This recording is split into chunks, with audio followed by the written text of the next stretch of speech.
You've been lied to about emotions. Society has convinced you that caring deeply about everything, feeling everything intensely, and staying emotionally invested in every outcome is what makes you human.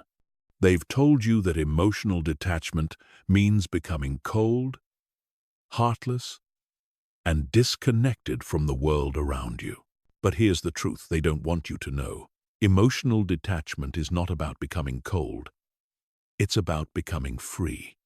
It's about developing the ability to observe your emotions without being controlled by them. It's about maintaining your inner peace regardless of what's happening around you.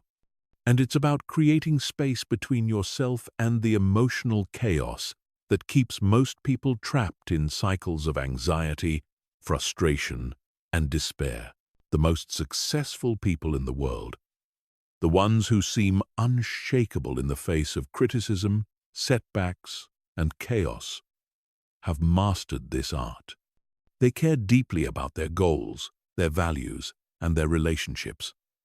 But they don't allow their emotions to dictate their decisions. They've learned to detach from outcomes without detaching from life itself. If you've ever felt overwhelmed by your emotions, if you've made decisions you regretted because you were angry or hurt, if you've lost sleep over things beyond your control, then this audiobook will change your life. You're about to learn the difference between healthy emotional detachment and toxic emotional numbness. You'll discover how to stay connected to what matters while freeing yourself from the emotional roller coaster that keeps most people stuck. By the time you finish listening, you'll have the tools to remain calm under pressure, make better decisions, and create the kind of inner peace that no external circumstance can disturb.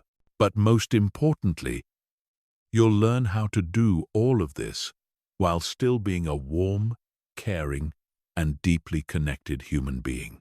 Chapter 1. The Deadly Trap of Emotional Reactivity.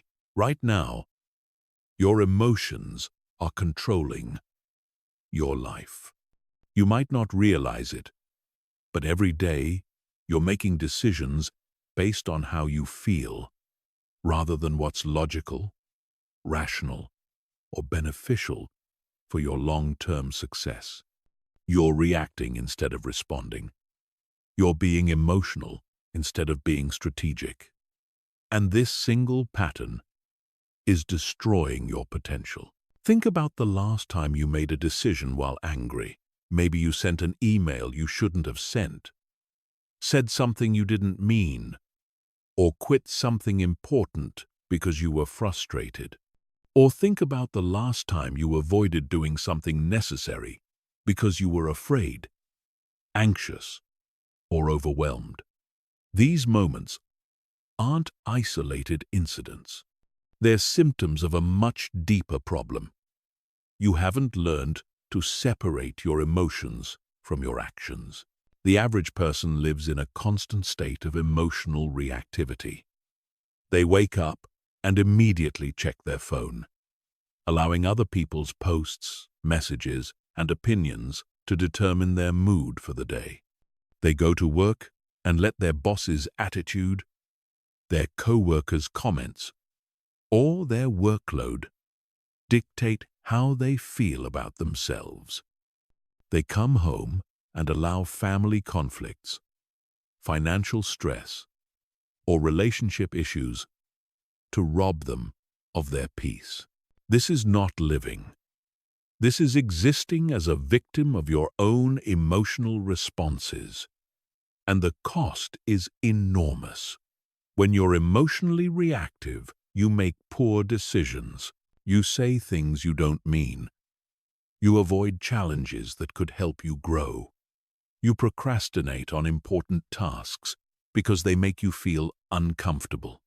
You stay in situations that don't serve you because changing them feels scary. You let other people's moods and behaviors control your inner state. But here's what's even worse. Emotional reactivity creates a cycle that becomes harder and harder to break.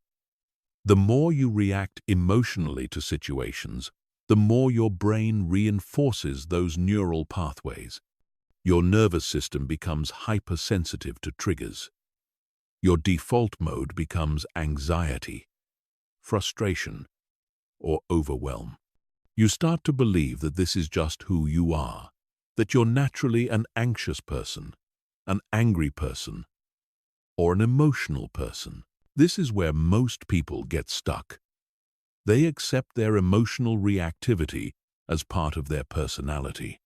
They say things like, "I'm just very sensitive," or "I care too much," or "I can't help how I feel." But this is a lie your brain tells you to keep you trapped. The truth is that emotional reactivity is not a personality trait. It's a habit. And like any habit, it can be changed. The problem is that most people don't know how to change it. They try to suppress their emotions, which doesn't work. They try to think positively, which is surface level at best. They try to avoid situations that trigger them, which limits their growth and potential. What they don't realize is that true emotional freedom doesn't come from controlling your emotions. It comes from detaching from them. Emotional detachment is not about becoming emotionless. It's about developing the ability to observe your emotions without being consumed by them. It's about creating space between the stimulus and your response. It's about choosing how you want to react rather than being forced into automatic patterns that don't serve you. When you master emotional detachment, everything changes. You stop taking things personally because you understand that other people's behavior is about them, not you. You stop making decisions based on temporary feelings because you can see beyond the immediate emotional reaction. You stop avoiding challenges because fear no longer has the power to paralyze you. You become the kind of person who stays calm in crisis, who makes rational decisions under pressure, and who maintains their inner peace regardless of external circumstances. But most people never develop this skill because they've been taught that detachment equals coldness. They think that if they stop feeling everything so intensely, they'll lose their humanity. They believe that emotional reactivity is a sign that they care, and that detachment means they don't care about anything. This fundamental misunderstanding keeps them trapped in cycles of emotional chaos that destroy their potential and their peace. The truth is that emotional detachment actually increases your capacity for genuine connection, clear thinking, and effective action.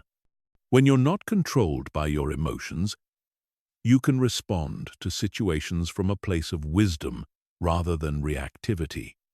You can be present with other people without absorbing their emotional state. You can make decisions based on your values and goals rather than your momentary feelings. This is not about becoming a robot. This is not about shutting down your heart or disconnecting from the world. This is about developing the emotional intelligence to know when your feelings are helpful and when they're harmful. It's about learning to use your emotions as information rather than letting them use you as their puppet. Every successful person you admire has mastered this skill to some degree. They've learned to detach from criticism without detaching from feedback.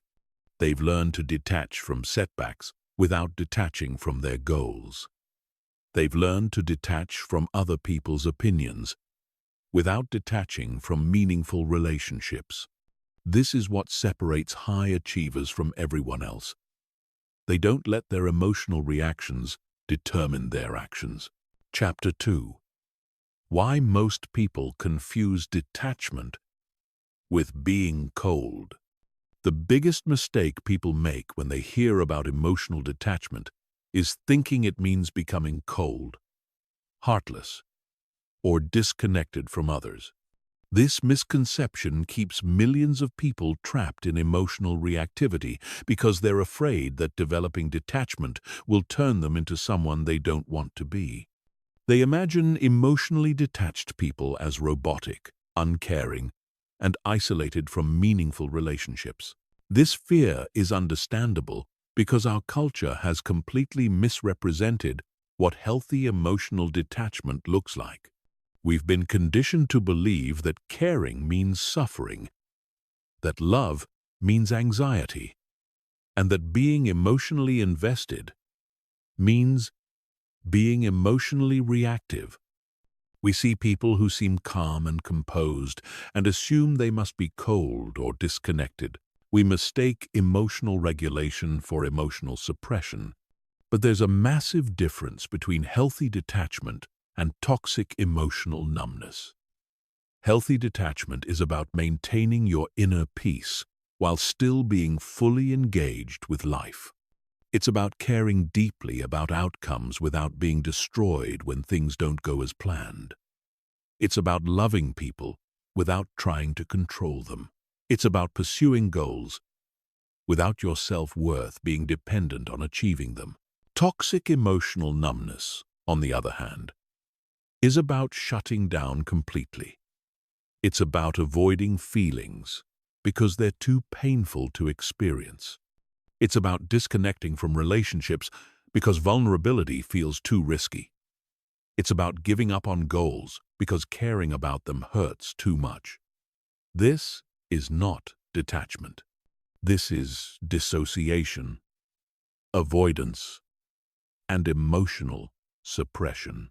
The confusion between these two approaches has created a false choice in most people's minds. They think their only options are to either feel everything intensely and be emotionally reactive, or to shut down completely and become cold and disconnected.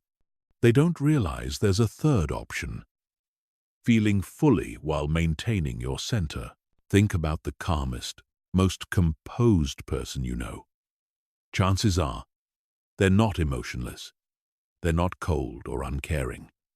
They simply don't let their emotions control their behavior. They can be disappointed without being devastated. They can be excited without being manic.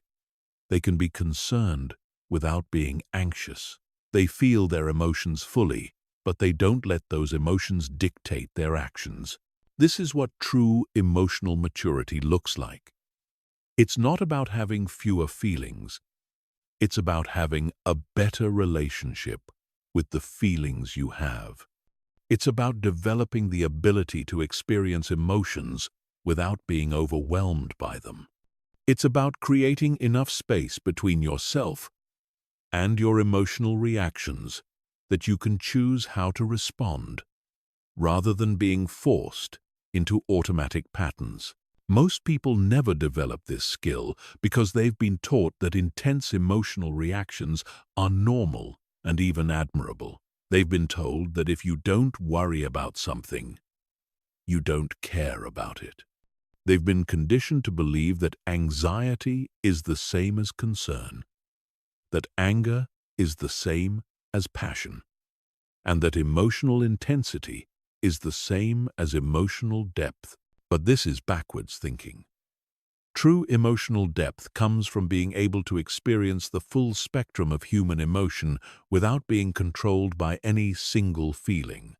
It comes from having enough emotional intelligence to know which emotions are serving you and which ones are sabotaging you. It comes from developing the wisdom to know when to engage with your emotions and when to detach from them. Consider how much energy you waste on emotional reactions that don't serve you. How much time do you spend worrying about things beyond your control? How often do you replay conversations in your head, getting angry about something someone said? How frequently do you avoid taking action because you're afraid of how you might feel if things don't work out? All of this emotional reactivity is stealing your power and limiting your potential. When you learn healthy emotional detachment, you reclaim that energy. Instead of spending your mental and emotional resources on reactions you can't control, you invest them in actions that can actually improve your situation. Instead of being at the mercy of your emotional responses, you become the architect of your emotional experience. This doesn't make you cold or heartless. It makes you effective. It makes you resilient. It makes you the kind of person others can rely on because they know you won't fall apart when things get difficult. You become someone who can be fully present in relationships because you're not constantly managing your own emotional chaos. The people who seem coldest are usually those who are most afraid of their emotions. They've shut down not because they don't feel, but because they feel too much and haven't learned how to manage it.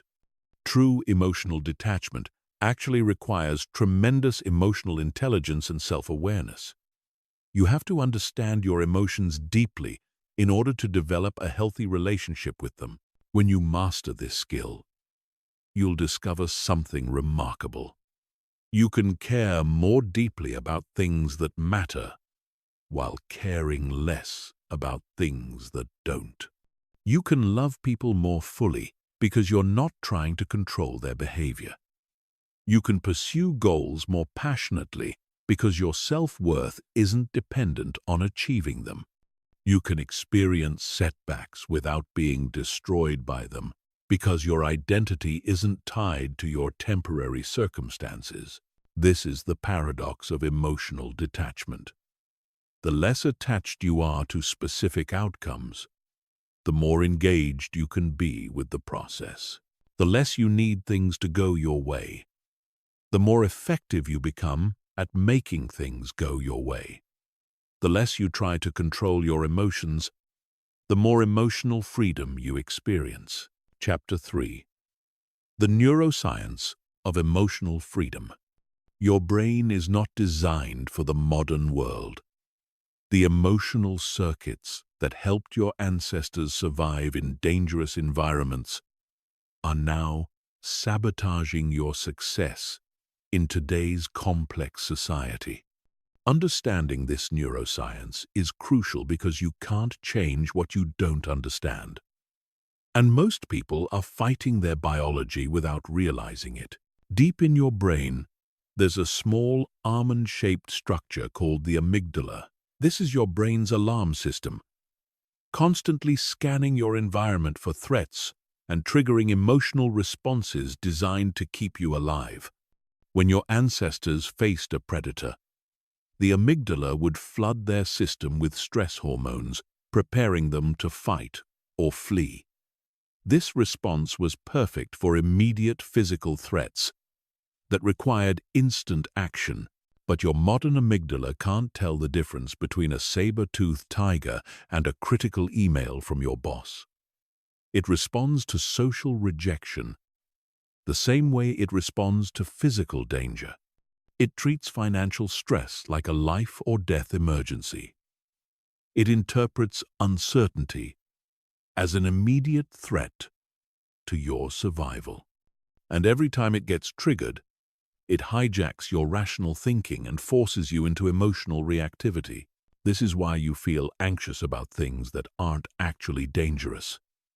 This is why you get angry about situations that don't require aggression. This is why you feel overwhelmed by challenges that are actually manageable. Your ancient brain is constantly misinterpreting modern situations and triggering inappropriate emotional responses. The problem gets worse when you understand how neural pathways work. Every time you react emotionally to a situation, you strengthen the neural pathway that created that reaction. Your brain literally rewires itself based on how you respond to events. If you consistently react to stress with anxiety, you're training your brain to be anxious. If you regularly respond to criticism with anger, you're programming yourself to be defensive. If you habitually avoid challenges because they make you uncomfortable, you're conditioning yourself to be avoidant. This is why emotional reactivity becomes a self-reinforcing cycle. The more you react, the more reactive you become. The more you worry, the more your brain looks for things to worry about. The more you take things personally, the more everything feels personal. You're literally sculpting your brain through your habitual responses. And most people are sculpting themselves into anxious, reactive, emotionally unstable versions of who they could be. But here's the good news. Neuroplasticity works both ways. Just as you can train your brain to be reactive, you can train it to be detached. Just as you can condition yourself to be anxious, you can condition yourself to be calm. Just as you can program yourself to take things personally, you can reprogram yourself to maintain perspective. The key is understanding how to work with your neurology rather than against it. When you practice emotional detachment, you're literally changing your brain structure. You're weakening the neural pathways that create automatic reactive responses.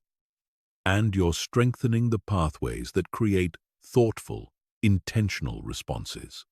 You're training your prefrontal cortex, the part of your brain responsible for rational thinking and emotional regulation, to override your amygdala's alarm signals.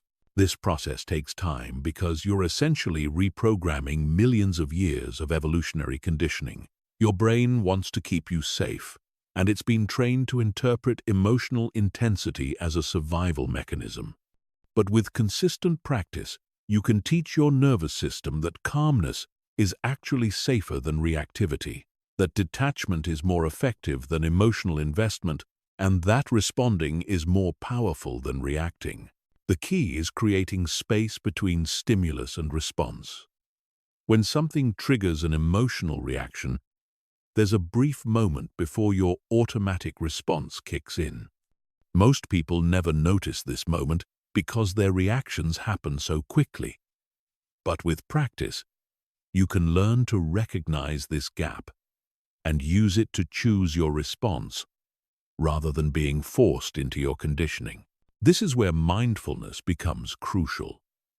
Mindfulness is not just about meditation or spiritual practice. It's about developing the neurological capacity to observe your thoughts and emotions without being consumed by them. It's about training your brain to notice what's happening internally without automatically reacting to it. When you can observe your emotions as mental events rather than absolute truths, you gain the power to choose how to respond to them. Research has shown that people who practice mindfulness regularly have physically different brains than those who don't. Their amygdalas are less reactive, their prefrontal cortex is more developed, and their neural pathways for emotional regulation are stronger. They've literally rewired their brains for emotional freedom. But mindfulness alone isn't enough. You also need to understand the role of your nervous system in emotional reactivity. Your autonomic nervous system has two main branches.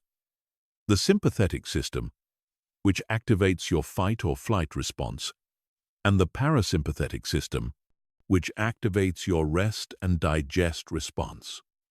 Most emotionally reactive people live in a chronic state of sympathetic activation, which keeps them in a constant state of emotional arousal.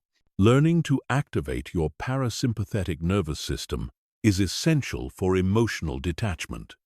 This means developing practices that signal safety to your nervous system.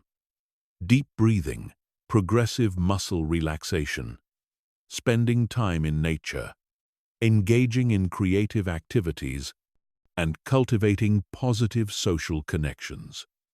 When your nervous system feels safe, your amygdala calms down, and your prefrontal cortex comes back online. You can also use your understanding of neuroscience to reframe how you think about emotions. Instead of seeing emotions as facts about reality, you can learn to see them as information from your nervous system. Anxiety isn't telling you that something bad is definitely going to happen. It's telling you that your brain has detected something it interprets as a potential threat. Anger isn't telling you that someone has wronged you. It's telling you that your brain perceives a violation of your expectations or boundaries. When you understand emotions as neurological events rather than absolute truths, you can develop a healthier relationship with them. You can appreciate the information they provide without being controlled by the intensity they create. You can acknowledge their presence without letting them dictate your behavior. This scientific understanding is liberating because it removes the moral judgment from emotional reactions. You're not weak for feeling anxious. You're not bad for getting angry. You're not broken for being sensitive. You're simply experiencing the natural result of how your brain has been conditioned to respond to certain stimuli.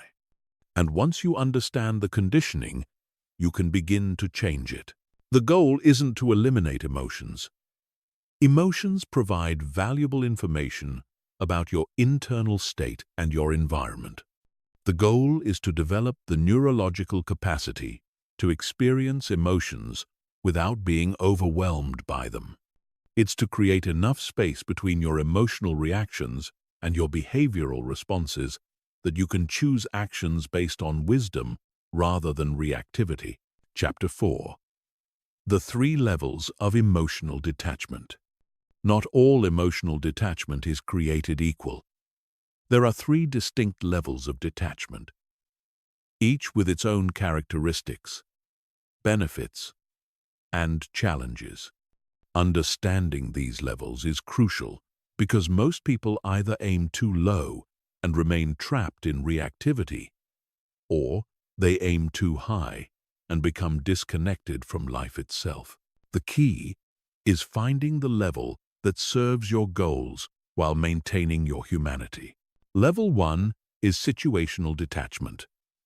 This is the most basic form of emotional detachment, and it's where most people should start.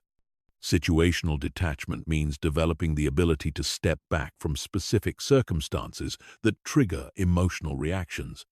Instead of being consumed by immediate frustrations, setbacks, or conflicts, you learn to view these situations with perspective and objectivity. Situational detachment doesn't require you to change your entire personality or emotional nature. It simply asks you to develop the skill of pausing before reacting to challenging circumstances. When someone criticizes your work, instead of immediately becoming defensive, you take a moment to consider whether their feedback has merit. When you encounter a setback in your goals, instead of spiraling into despair, you ask yourself what you can learn from the experience. When you face uncertainty about the future, instead of drowning in anxiety, you focus on what you can control in the present moment. This level of detachment is highly practical and immediately useful. It allows you to make better decisions under pressure, maintain your composure during conflicts, and bounce back more quickly from disappointments. You're still fully engaged with life, still caring deeply about outcomes, but you're not allowing temporary circumstances to hijack your emotional state. Most people can achieve situational detachment with consistent practice. It requires developing self-awareness about your emotional triggers, learning to recognize when you're becoming reactive, and implementing simple techniques to create space between stimulus and response. The goal isn't to never feel negative emotions, but to prevent those emotions from controlling your behavior. Level 2 is outcome detachment. This is a more advanced form of emotional freedom that requires you to separate your emotional well-being from the results of your efforts. Outcome detachment means caring deeply about your goals and working intensely toward them, while simultaneously being at peace with whatever happens. This level of detachment is more challenging because it goes against our natural tendency to tie our self-worth to our achievements. Most people derive their sense of identity from their successes and failures. They feel good about themselves when things go well, and terrible about themselves when things go poorly. This creates an emotional roller coaster that makes it impossible to maintain inner peace.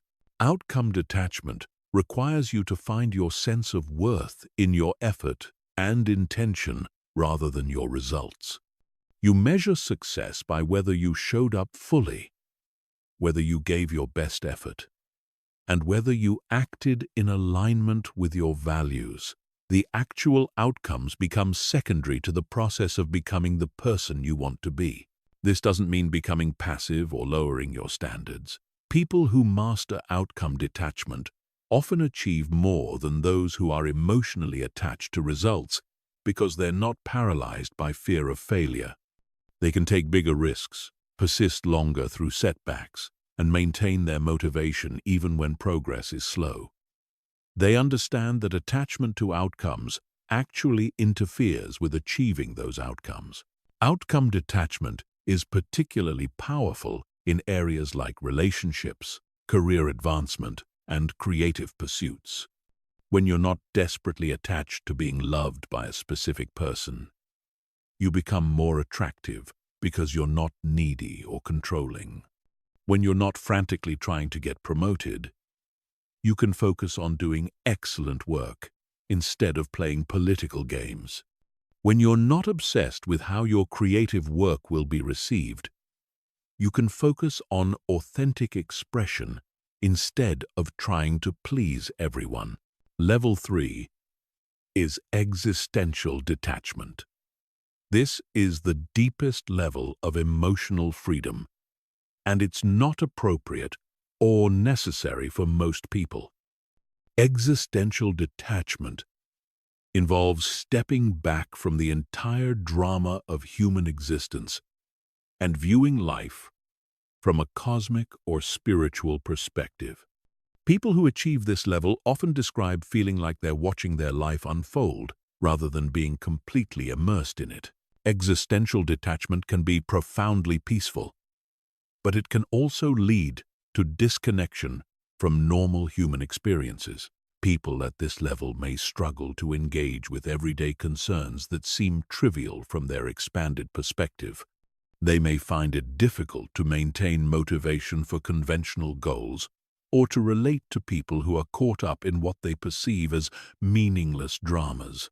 This level of detachment is often the result of spiritual practice, psychedelic experiences, or profound life changes that shift someone's entire worldview. While it can provide tremendous inner peace and wisdom, it can also create challenges in navigating practical life requirements and maintaining close relationships. For most people, Level 2 outcome detachment is the optimal target. It provides the emotional freedom and inner peace that make life more enjoyable, while maintaining the engagement and motivation necessary for achievement and connection. It allows you to play the game of life fully while remembering that it's ultimately just a game. The key is understanding that these levels are not necessarily permanent states. You might operate at different levels in different areas of your life or at different times. You might be completely detached from your career outcomes while remaining emotionally invested in your family relationships. You might practice situational detachment during stressful periods while developing outcome detachment as a long-term goal. The progression through these levels is not linear. You might experience glimpses of outcome detachment during meditation or moments of crisis, then return to working on situational detachment in your daily life. The important thing is to understand where you are and where you want to be. Then choose practices that support your development. What's crucial to remember is that higher levels of detachment are not automatically better. The goal is not to become as detached as possible, but to develop the appropriate level of detachment for your life circumstances and personal goals. Someone raising young children might need to maintain more emotional investment than someone in a contemplative phase of life. Someone building a business might need more outcome attachment than someone focused on spiritual development. The art is in knowing when to engage and when to detach, when to care deeply and when to let go, when to fight for what you want and when to accept what is. This flexibility, this ability to move fluidly between engagement and detachment as circumstances require, is the hallmark of true emotional intelligence. Chapter 5. Breaking free from other people's emotions. One of the biggest challenges to emotional detachment is learning to separate your emotional state from the emotional states of the people around you. If you're naturally empathetic or sensitive, you've probably spent your entire life unconsciously absorbing other people's feelings, moods, and energy. You walk into a room and immediately sense the tension. You have a conversation with an anxious person and leave feeling anxious yourself. You watch the news and feel personally affected by tragedies happening to strangers on the other side of the world. This emotional absorption is often mistaken for compassion, but it's actually a form of emotional codependence that serves no one. When you take on other people's emotions, you don't help them feel better. You just add your own suffering to theirs. You become less capable of providing genuine support because you're too busy managing your own emotional reactions. You lose your center, your clarity, and your ability to respond effectively to the situation. The truth is that you are not responsible for other people's emotions, and other people's emotions are not your responsibility. This doesn't mean you don't care about others or that you ignore their feelings. It means you recognize that everyone is having their own emotional experience, and trying to control or absorb those experiences is both impossible and harmful. Most people struggle with this concept because they've been conditioned to believe that love means taking on other people's pain. They think that if they don't worry about someone, they don't care about them. They believe that staying calm when others are upset means they're being callous or unsupportive. But this is backwards thinking that creates suffering for everyone involved. Consider how much more helpful you can be when you maintain your emotional equilibrium. When your friend is panicking about a problem, they don't need you to panic with them. They need you to stay calm so you can think clearly and offer practical support. When your family member is angry about something, they don't need you to get angry too. They need you to remain grounded so you can listen without getting defensive and help them process their feelings. Your emotional stability becomes a gift you give to others. It creates a safe space where people can feel their emotions fully without fear that they'll overwhelm you or push you away. It allows you to be truly present with someone's pain without being consumed by it. It gives you the clarity to know when to offer advice, when to just listen, and when to set boundaries. But breaking free from emotional absorption requires more than just intellectual understanding. It requires developing practical skills for maintaining your energetic boundaries. You need to learn how to be empathetic without being a sponge, how to care without carrying, and how to support without sacrificing your own well-being.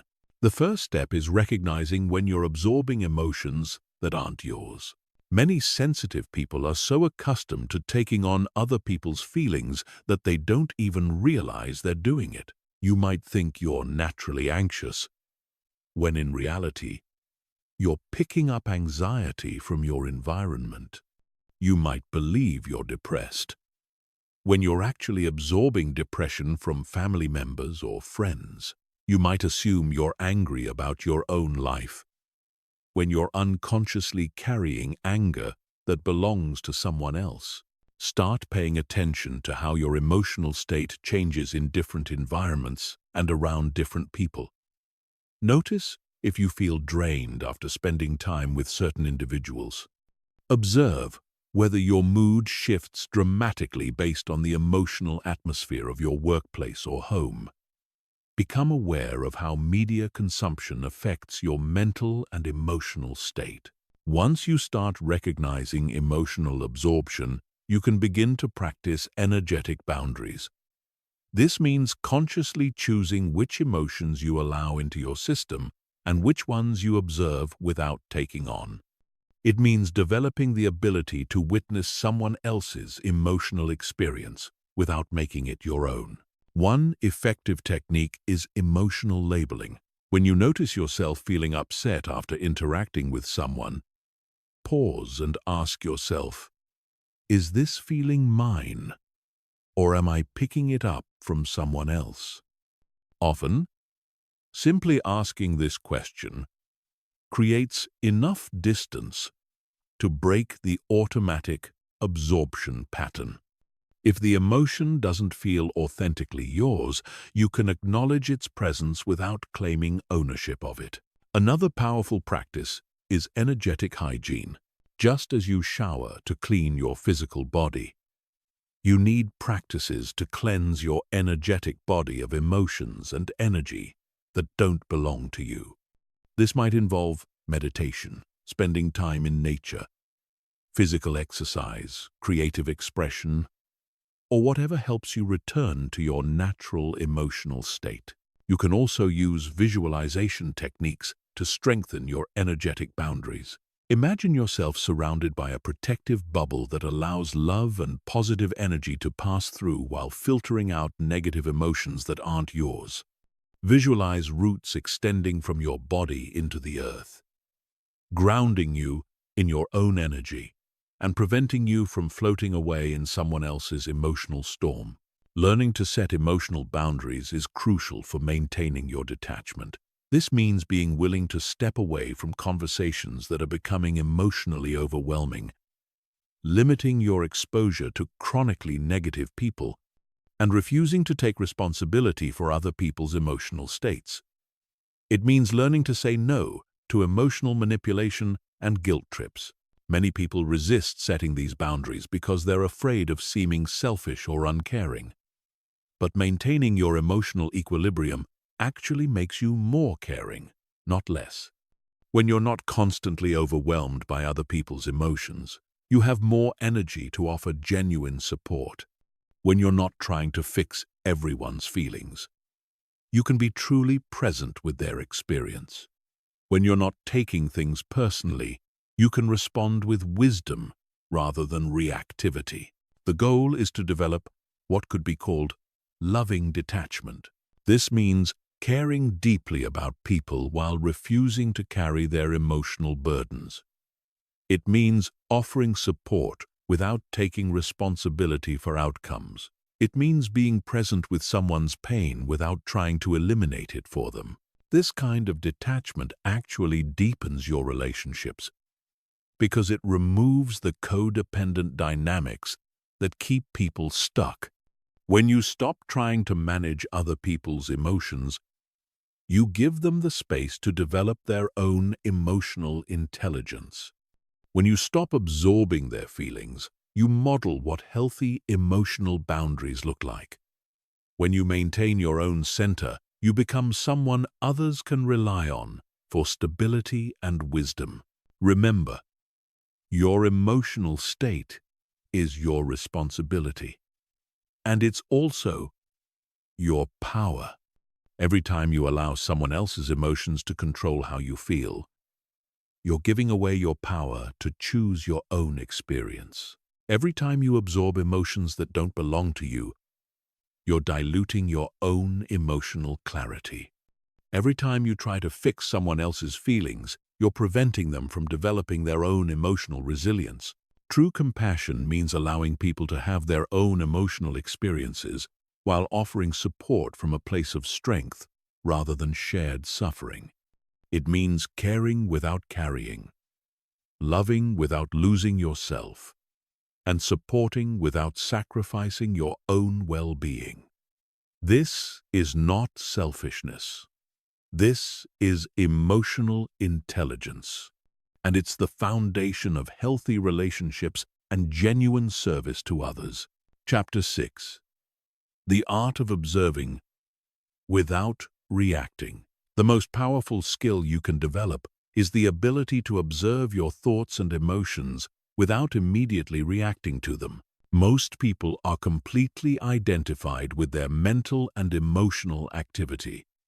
When they have a thought, they believe it. When they feel an emotion, they become it. When something happens, they react automatically. This complete identification with their internal experience is what keeps them trapped in cycles of reactivity and suffering. But you are not your thoughts. You are not your emotions. You are the awareness that observes them. This distinction is not philosophical theory. It's practical psychology that can transform your life. When you learn to step back and observe your internal experience rather than being consumed by it, you gain the power to choose your responses instead of being forced into automatic reactions. Think about it this way. Right now, you're aware that you're listening to these words, but you're also aware of other things happening simultaneously. You might notice sounds in your environment, physical sensations in your body, or thoughts commenting on what you're hearing. This awareness that notices all these different experiences is constant and unchanging, even though the things it observes are constantly shifting. This observing awareness is your true self. Everything else, your thoughts, emotions, sensations, and experiences, are temporary events happening within this awareness. When you identify with the temporary events, you get caught up in their drama. When you identify with the observing awareness, you gain perspective and freedom.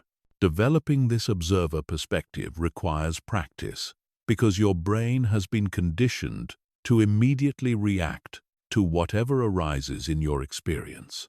You've been trained to believe that every thought is important, every emotion is meaningful, and every sensation requires attention. But this is not true. Most of your thoughts are repetitive, mental chatter. Most of your emotions are conditioned responses to familiar triggers. Most of your sensations are just information about your current state. The key is learning to notice what's happening in your mind without getting pulled into the content. When you feel angry, instead of immediately justifying why you should be angry or trying to eliminate the anger, you simply notice there is anger present.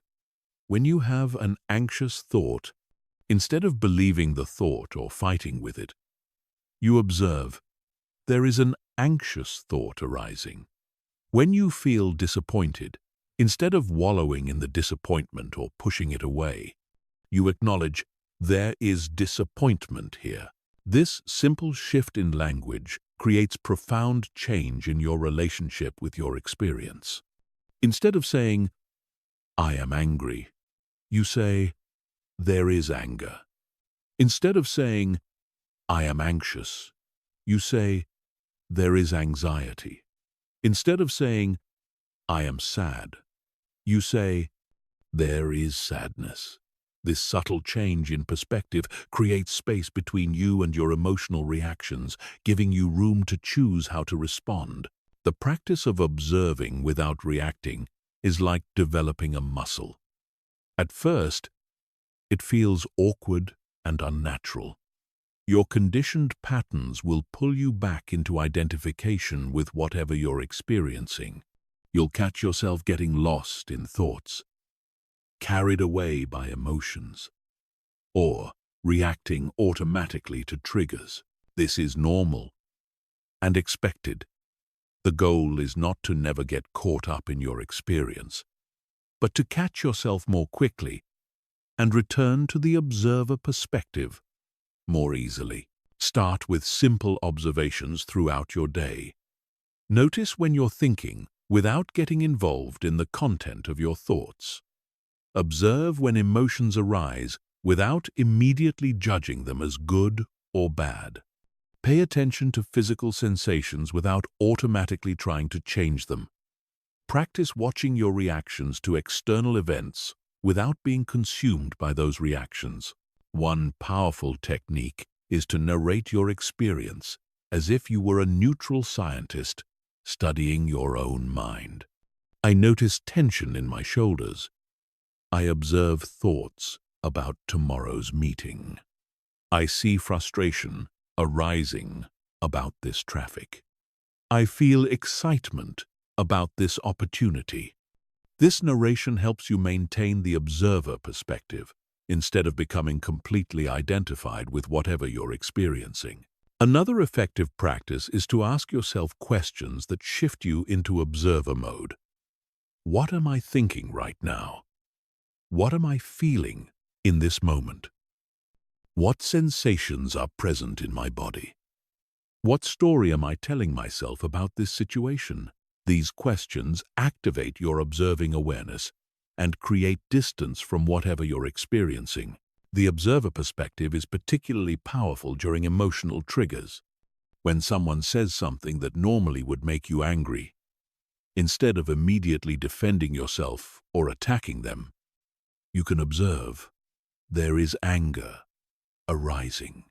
There is a desire to defend. There is tension in my chest. This observation creates enough space for you to choose a response, instead of being forced into a reaction.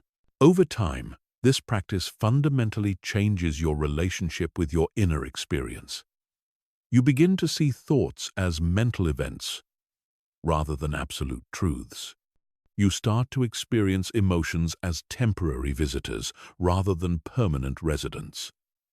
You recognize sensations as information rather than commands. You realize that you can observe all of these experiences without being controlled by any of them. This doesn't mean you become passive or indifferent to your experience. You still feel fully and think clearly. The difference is that you're no longer at the mercy of whatever arises in your awareness. You can engage with thoughts that are useful and let go of thoughts that aren't. You can feel emotions fully without being overwhelmed by them. You can respond to sensations appropriately without being compulsive about them. The observer perspective also reveals something profound about the nature of your problems. Most of your suffering comes not from what happens to you, but from your resistance to what happens to you. When you observe your experience without immediately judging it or trying to change it, you often discover that the experience itself is manageable. It's your reaction to the experience that creates the suffering.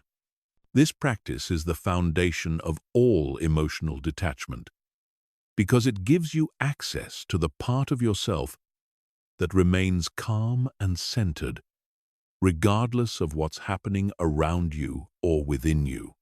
This observing awareness never gets angry, anxious, or depressed. It simply witnesses whatever arises with complete equanimity. The more you identify with this awareness rather than with your temporary experiences, the more unshakable your inner peace becomes. Chapter 7.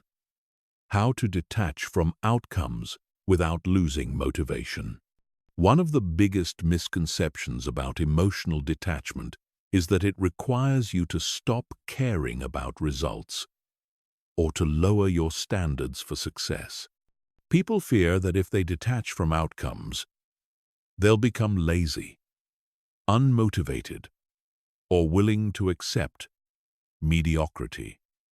This fear keeps them trapped in anxiety-driven achievement cycles where their self-worth depends entirely on external results. But true outcome detachment actually increases your effectiveness rather than decreasing it. When you're not desperately attached to specific results, You can focus completely on the process of achieving those results. When you're not paralyzed by fear of failure, you can take bigger risks and bounce back more quickly from setbacks. When you're not consumed by anxiety about whether things will work out, you can bring your full attention and creativity to the task at hand. The key is understanding the difference between caring and attachment. Caring means you value something and you're willing to invest effort in achieving it. Attachment means your emotional well-being depends on getting the specific result you want. You can care deeply about your goals while remaining detached from whether you achieve them exactly as planned. Think about the most successful people you know or admire. They typically share certain characteristics. They work incredibly hard toward their goals, but they don't fall apart when things don't go as expected. They care deeply about their vision, but they're flexible about the path to get there. They're highly motivated by their mission, but their self-worth isn't destroyed by temporary setbacks. This is outcome detachment in action. Outcome detachment begins with recognizing that you can only control your effort, not your results. You can control how much time you invest, how much energy you bring, how much skill you develop, and how much persistence you demonstrate. You cannot control market conditions, other people's decisions, timing, luck, or countless other variables that influence outcomes. When you try to control results directly, you waste enormous energy on things outside your influence while neglecting the things you can actually control. This doesn't mean you become passive about your goals. It means you become more strategic about where you focus your attention. Instead of obsessing about whether you'll get the promotion, you focus on doing excellent work and developing the skills that make you promotable. Instead of worrying about whether someone will love you back, you focus on becoming the kind of person who attracts healthy relationships. Instead of stressing about whether your business will succeed, you focus on providing value to customers and adapting based on feedback. The paradox is that the more attached you are to outcomes, the less likely you are to achieve them. Attachment creates anxiety, and anxiety interferes with performance. Attachment makes you risk-averse, and meaningful success requires taking calculated risks. Attachment makes you focus on short-term results instead of long-term development. Attachment makes you try to control things you can't control while neglecting things you can control. Detachment, on the other hand, keeps you focused on the process rather than the outcome. It allows you to maintain perspective during setbacks and to stay grounded during successes. It enables you to learn from failures instead of being destroyed by them. It gives you the emotional freedom to persist when results are slow to come. To develop outcome detachment, start by redefining how you measure success. Instead of measuring success only by external results, include process-based metrics in your evaluation. Ask yourself, did I give my best effort? Did I act in alignment with my values? Did I learn something valuable from this experience? Did I grow as a person through this challenge? These process-based measures give you ways to feel successful even when external results don't match your expectations. Another powerful practice is to regularly remind yourself of what you can and cannot control. Make 2 lists, one of factors you can influence in pursuing your goal, and another of factors completely outside your control. Whenever you catch yourself worrying about or trying to manipulate factors from the second list, redirect your attention to the first list. This mental discipline keeps you focused on productive action rather than wasteful anxiety. You can also use visualization to practice outcome detachment. Imagine yourself working toward your goal with complete dedication and passion, but also imagine various outcomes. Complete success, partial success, failure, and everything in between. See yourself responding to each scenario with equanimity and wisdom. This mental rehearsal prepares you to maintain your center regardless of what actually happens. Outcome detachment also requires developing a longer-term perspective on success and failure. Most outcomes that seem crucial in the moment turn out to be far less significant in the context of your entire life. The job you didn't get might lead to a better opportunity.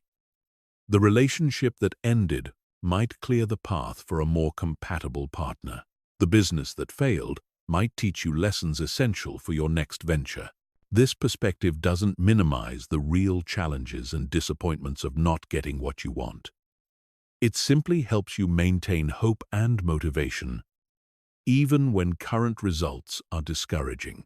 It reminds you that your path to fulfillment rarely follows a straight line, and that apparent setbacks are often redirections towards something better.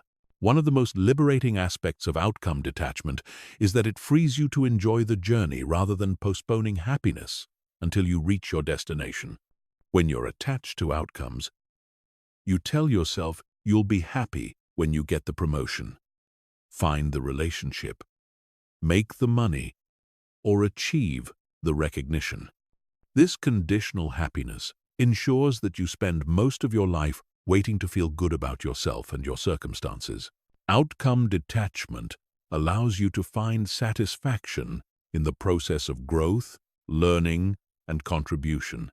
You can enjoy the challenge of developing new skills, the excitement of creative problem-solving, and the satisfaction of giving your best effort. Your happiness becomes independent of external circumstances, which makes you more resilient and more attractive to opportunities. Remember that outcome detachment is not about lowering your standards or accepting mediocrity.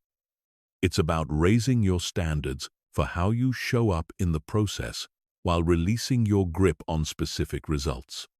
It's about committing fully to your vision while remaining flexible about the path to achieve it. It's about caring deeply while holding lightly. This balance between caring and detachment is what allows truly successful people to maintain their motivation through inevitable setbacks and to stay humble through inevitable successes. They understand that results are important feedback about the effectiveness of their actions, but they don't let those results determine their self-worth or their commitment to their mission. Chapter 8. Mastering Emotional Triggers and Hot Buttons.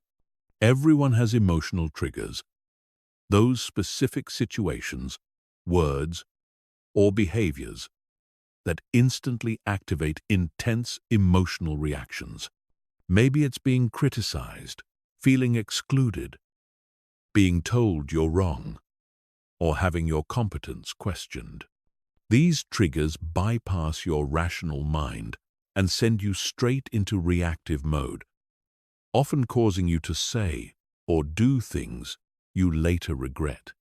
Understanding and mastering your emotional triggers is essential for developing true emotional detachment. Your triggers are not random. They're typically connected to your deepest fears, insecurities, and unhealed wounds. They represent areas where you're still unconsciously seeking validation, approval, or recognition from others. When someone or something activates these vulnerable spots, your nervous system interprets it as a threat to your identity or self-worth, triggering an automatic defensive response. The first step in mastering your triggers is identifying them with brutal honesty. What situations consistently make you lose your emotional equilibrium? What types of comments send you into defensive mode? What behaviors from others make you feel angry, hurt, or anxious? What circumstances cause you to react in ways that don't align with your values or goals? Many people avoid this self-examination because it requires acknowledging their vulnerabilities. It's easier to blame other people for making you feel certain ways than to take responsibility for your own emotional reactions. But until you own your triggers, they will continue to control you. Until you understand what activates your defensive patterns, you'll remain at the mercy of anyone who knowingly or unknowingly pushes your buttons. Once you've identified your triggers, the next step is understanding their origins. Most triggers are rooted in past experiences where you felt threatened, diminished, or invalidated. Maybe you were criticized harshly as a child, so now any feedback feels like an attack. Maybe you were excluded from social groups, so now feeling left out activates deep insecurity. Maybe you were made to feel incompetent, so now having your abilities questioned sends you into defensive mode. Understanding the origin of your triggers doesn't excuse your reactive behavior, but it does help you respond with compassion rather than judgment when they get activated. It also helps you realize that your triggers are often about the past rather than the present situation. When someone questions your decision, you might be reacting to childhood experiences of having your judgment dismissed rather than to the current conversation. The goal is not to eliminate your triggers entirely. That's neither realistic nor necessary. The goal is to increase the gap between trigger and reaction, giving yourself time to choose a response rather than being forced into an automatic pattern. This requires developing the ability to notice when you're being triggered before you react, which takes practice and self-awareness. Physical awareness is crucial for recognizing triggers early. Your body often signals that you're being triggered before your mind recognizes it. You might notice your jaw clenching, your shoulders tensing, your breathing becoming shallow, or your stomach tightening. These physical signals are your early warning system, alerting you that your nervous system is activating a defensive response. When you notice these physical signals, you can use them as cues to pause and create space before reacting.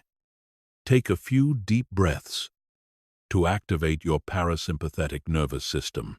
Count to 10 to give your rational mind time to come back online. Excuse yourself from the conversation if you need more time to process what's happening. The key is to buy yourself time to choose your response instead of being hijacked by your automatic reactions. You can also use reframing techniques to diffuse your triggers. When someone criticizes your work, instead of immediately interpreting it as an attack on your competence, you can reframe it as information about how to improve or as insight into their perspective. When someone seems to exclude you from something, instead of assuming it's personal rejection, you can consider other possible explanations for their behavior. This reframing is not about making excuses for poor behavior or denying real problems. It's about giving yourself options for how to interpret situations instead of being locked into trigger-based interpretations. When you have multiple ways to understand what's happening, you're less likely to react from your most wounded and defensive parts. Another powerful strategy is to prepare responses in advance for your most common triggers. If you know that being interrupted makes you angry, you can plan calm ways to address it. I'd like to finish my thought before hearing your perspective. If you know that being questioned about your decisions makes you defensive, you can prepare responses that invite dialogue. That's an interesting point. Let me explain my reasoning and hear your thoughts. Having prepared responses prevents you from scrambling for words when you're triggered, which often leads to saying things you don't mean or responding in ways that escalate conflict. When you've thought through how you want to handle common trigger situations, you can respond from your values rather than your wounds. It's also important to recognize that other people's behavior often says more about them than about you. When someone is critical, dismissive, or aggressive, they're usually expressing their own stress, insecurity, or pain rather than making accurate assessments about your worth or abilities. This understanding doesn't excuse inappropriate behavior, but it does help you avoid taking things personally. One of the most liberating realizations is that you don't need other people to behave differently for you to feel good about yourself. Your emotional well-being doesn't depend on receiving approval, validation, or recognition from others. When you stop needing other people to treat you a certain way in order for you to feel okay, their behavior loses its power to trigger you. This shift from external validation to internal validation is fundamental to emotional detachment. It means developing your own standards for measuring your worth that don't depend on other people's opinions or behaviors. It means learning to validate yourself when others don't, to encourage yourself when others criticize, and to maintain confidence in your abilities regardless of external feedback. The ultimate goal is to reach a place where you can observe your triggers arising without being controlled by them. You notice the familiar physical sensations, the predictable thoughts, and the automatic emotional responses, but you don't identify with them or let them dictate your behavior. You see them as conditioned patterns from your past rather than accurate information about your current situation. This level of trigger mastery doesn't happen overnight. It requires consistent practice, self-compassion, and patience with yourself as you develop new response patterns. But every time you catch yourself before reacting, every time you choose a thoughtful response over an automatic reaction, you're rewiring your nervous system for greater emotional freedom. Remember that mastering your triggers is not about becoming passive or allowing others to treat you poorly. It's about responding to challenging situations from your strength rather than your wounds, from your wisdom rather than your reactivity, and from your values rather than your conditioning. When you're no longer controlled by your triggers, you become truly free to choose how you want to show up in any situation. Chapter 9. The power of perspective shifting. Your emotional reactions are not caused by what happens to you. They're caused by how you interpret what happens to you. This single insight is one of the most powerful tools for developing emotional detachment because it reveals that you have far more control over your emotional experience than you might realize. Every situation can be interpreted in multiple ways, and the interpretation you choose determines your emotional response. Most people believe their interpretations of events are objective facts rather than subjective choices. When someone doesn't return their call, they automatically conclude they're being ignored or rejected. When they receive feedback at work, they immediately assume it means they're incompetent.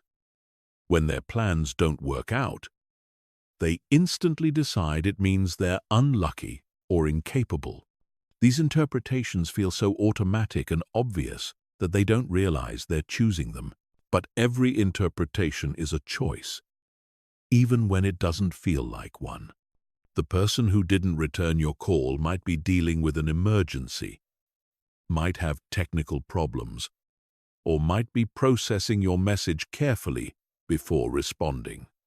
The feedback you received might indicate growth opportunities, might reflect your supervisor's communication style, or might reveal organizational priorities you weren't aware of. Your plans that didn't work out might be protecting you from problems you couldn't see, might be redirecting you toward better opportunities, or might be teaching you valuable lessons about adaptability. None of these alternative interpretations might be correct, but they're all possible. The point is that you have options for how to understand what happens to you, and the option you choose dramatically affects how you feel about the situation. When you realize you're choosing your interpretations, you gain the power to choose interpretations that serve you rather than ones that cause unnecessary suffering.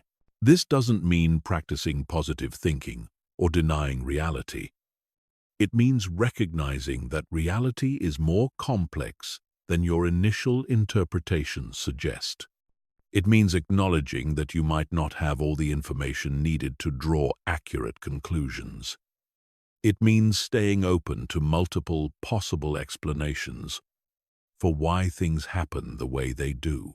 One powerful perspective-shifting technique is to ask yourself, what else could this mean? When you catch yourself making negative interpretations about situations, pause and brainstorm at least 3 alternative explanations. This simple exercise breaks you out of tunnel vision and reminds you that your first interpretation is just one possibility among many. Another effective approach is to consider how someone you admire would interpret the situation.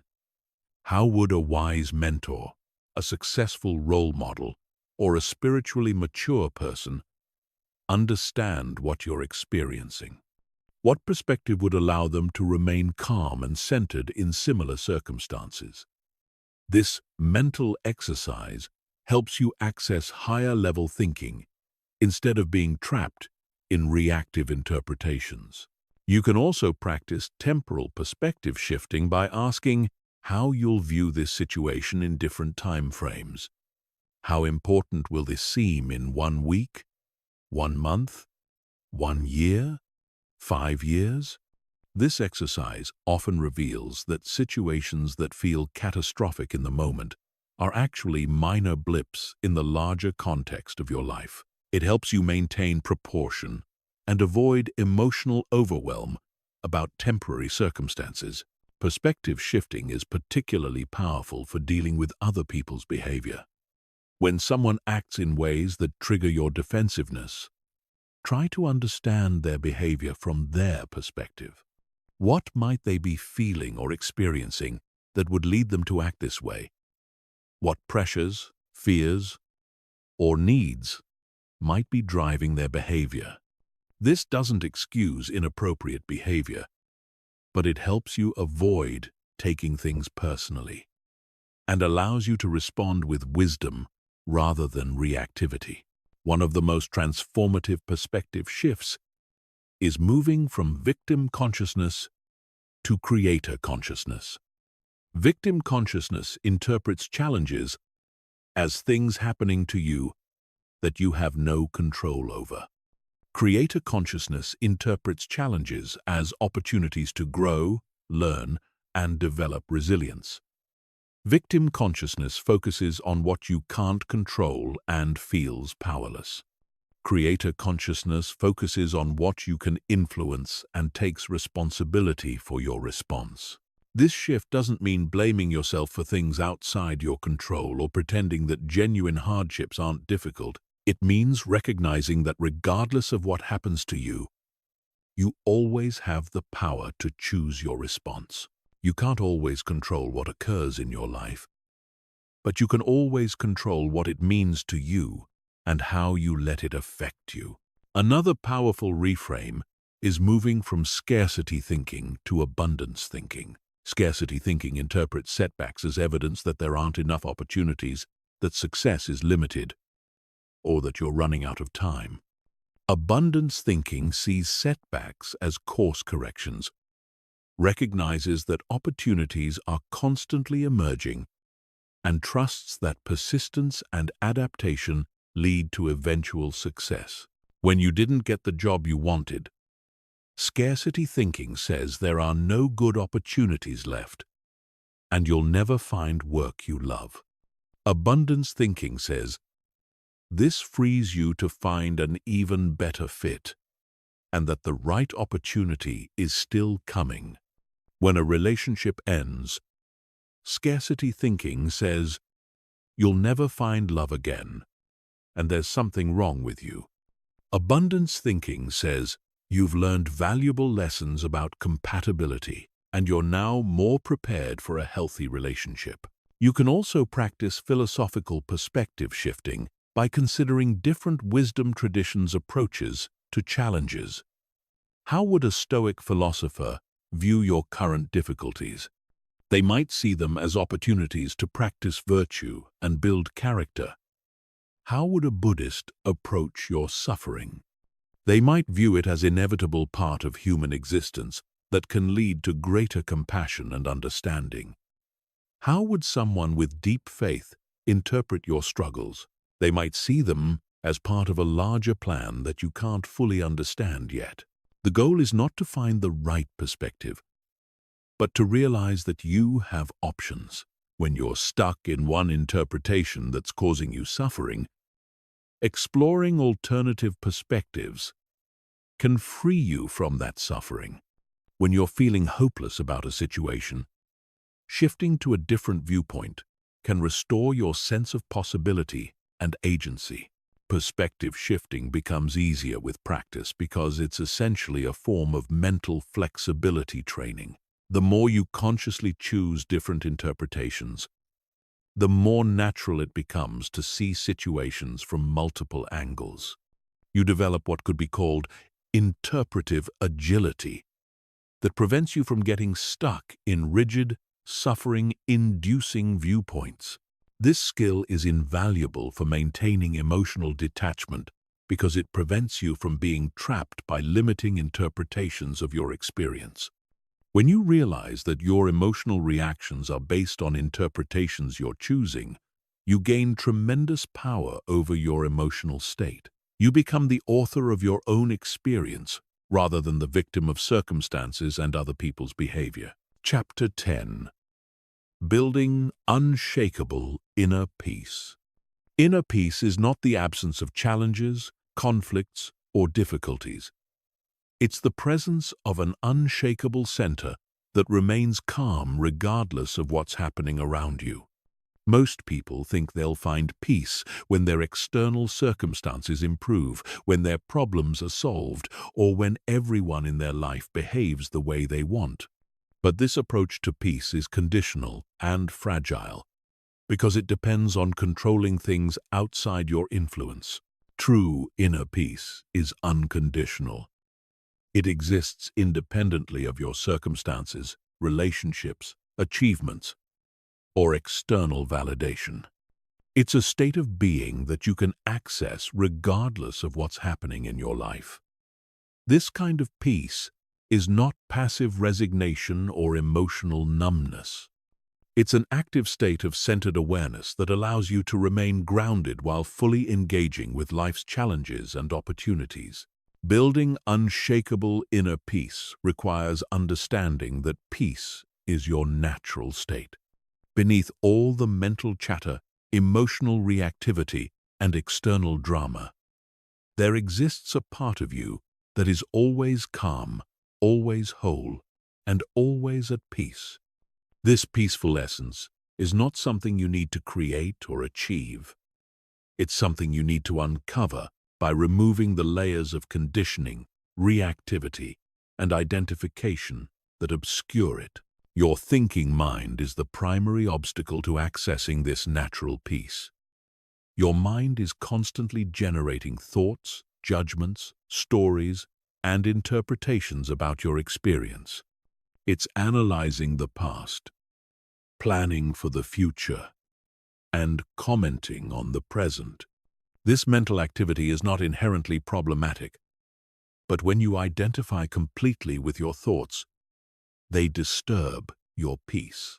The key is learning to use your mind as a tool rather than being used by it. This means developing the ability to think when thinking is helpful and to be still when stillness is more appropriate. It means recognizing that thoughts are mental events occurring within your awareness, rather than absolute truths about reality. When you can observe your thoughts without being consumed by them, you regain access to the peace that exists beneath the mental noise. Emotional reactivity is another major disturbance to inner peace. When you're constantly reacting to internal and external triggers, you live in a perpetual state of agitation. Every emotion feels urgent and important. Every situation seems to require an immediate emotional response. Every challenge feels like a threat to your well-being. This reactive mode makes sustainable peace impossible because you're always responding to the latest emotional emergency. Developing emotional detachment, as we've discussed throughout this audiobook, is essential for inner peace.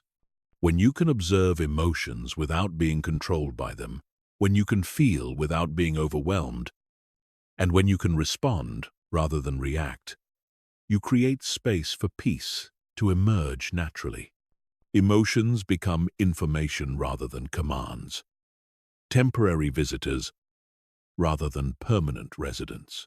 Another crucial element of inner peace is accepting what you cannot control. Much of your mental and emotional energy is wasted on trying to control outcomes, other people's behavior, and external circumstances that are completely outside your influence. This futile effort to control the uncontrollable creates constant frustration, anxiety, and agitation. Peace comes from focusing your energy on what you can actually influence: your thoughts, your responses, your choices, and your actions. When you stop fighting reality and start working with it, you free up enormous amounts of energy that can be redirected toward creating positive change in areas where you do have power. This acceptance does not mean passive resignation or giving up on your goals. It means distinguishing between what you can influence and what you cannot, then putting your energy where it can be most effective.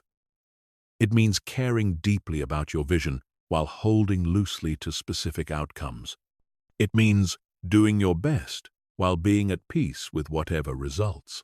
Cultivating present moment awareness is fundamental to inner peace because peace only exists in the present. Your mind creates suffering by dwelling on past events that cannot be changed or worrying about future scenarios that may never occur. When you bring your attention fully into the current moment, you discover that right now, in this instant, you are okay. Whatever challenges you're facing, whatever problems you need to solve, whatever goals you're pursuing, you are safe and whole in this moment. This doesn't mean ignoring practical planning for the future or learning from past experiences. It means recognizing that your actual life is happening right now. And this moment is the only one where you can experience peace, make changes, or take action. The more time you spend fully present, the more peace becomes your default state rather than an occasional experience. Developing a larger perspective on your life also contributes to unshakable peace. When you can see your current challenges in the context of your entire life journey, they become less overwhelming.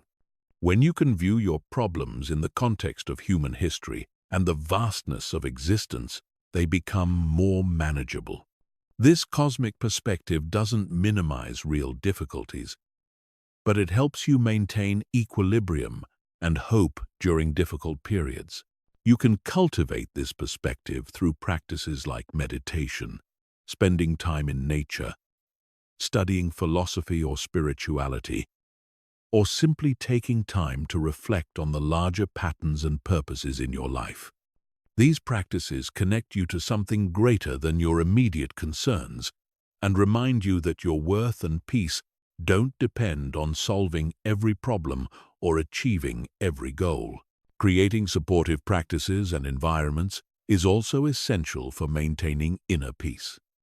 This might include regular meditation, prayer, or quiet reflection. It might involve spending time in peaceful, natural settings, engaging with inspiring books or teachings, or connecting with people who embody the peace you want to develop. It might mean limiting exposure to constantly stimulating media, toxic relationships, or unnecessarily stressful environments. These practices and environmental choices are not about avoiding life's challenges, but about creating a strong foundation of peace that you can draw upon when difficulties arise. When you regularly connect with your peaceful center during calm periods, it becomes easier to access during stressful times. Inner peace is ultimately about coming home to yourself. It's about discovering that everything you've been seeking outside yourself, validation, security, happiness, love, already exists within you. It's about realizing that your peace doesn't depend on getting what you want, but on wanting what you have.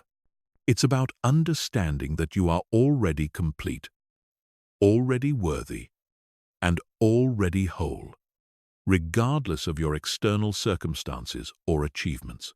This inner peace is not a destination you reach, but a way of being you can choose in each moment.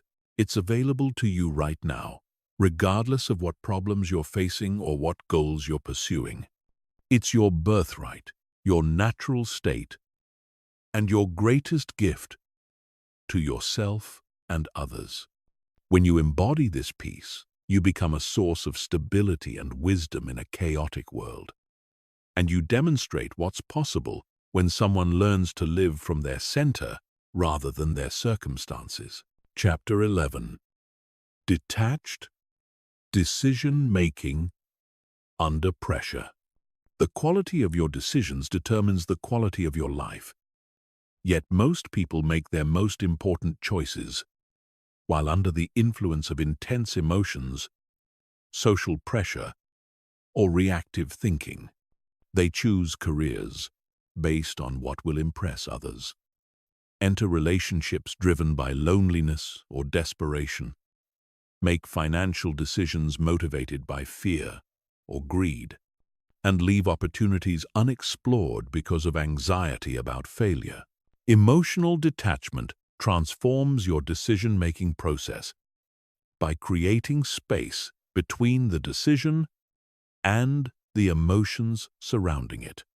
When you can step back from the emotional charge of a situation, you gain access to clarity, wisdom, and strategic thinking that's impossible when you're caught up in reactive patterns.